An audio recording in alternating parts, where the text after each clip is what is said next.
Неге біз қорқыныштан аттап өтуіміз керек? Мен бұл тақырыпты қозғағым келіп отқан себебі өзім де сондай қорқыныштың жиегінде жүрген адамдардың біреусімін. Қатты қорқақ, паникада жүретін адамдардың біреусімін.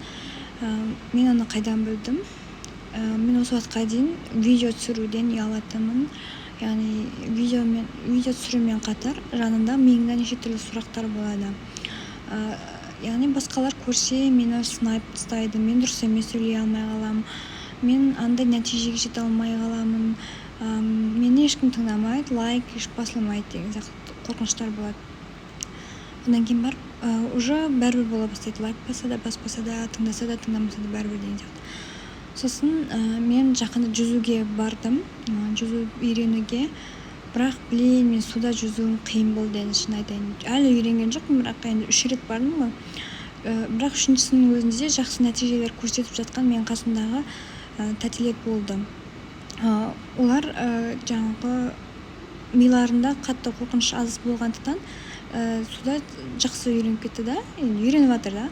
Ал мен кішкене болсын артта қалып қойып жатырмын. Себебі менің миымда өте қорқынышқа толы, батып кетсем не болады. Яғни мен көп ойланатын адаммын да. Сосын құтқара алмай қалса қалай болады деген сияқты, жаным тәтті ма білмеймін ғой, сондай адаммын. Сол үшін егер менің миымда ондай нелер болмаса, жаңағы қорқыныштар болмаса, мен баяғыда үйреніп кетер ме едім деген сұрақ болып тұр да.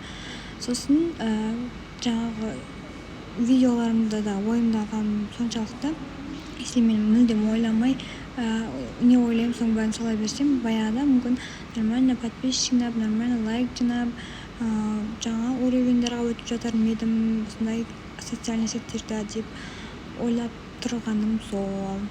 Егер сенде осылай видео түсіруден ұялып, немесе басқа да бір қорқыныштарың болса, менің бұл саған талшоғым болсын, істе, көр, қорқыныштан аттап өт. Алға.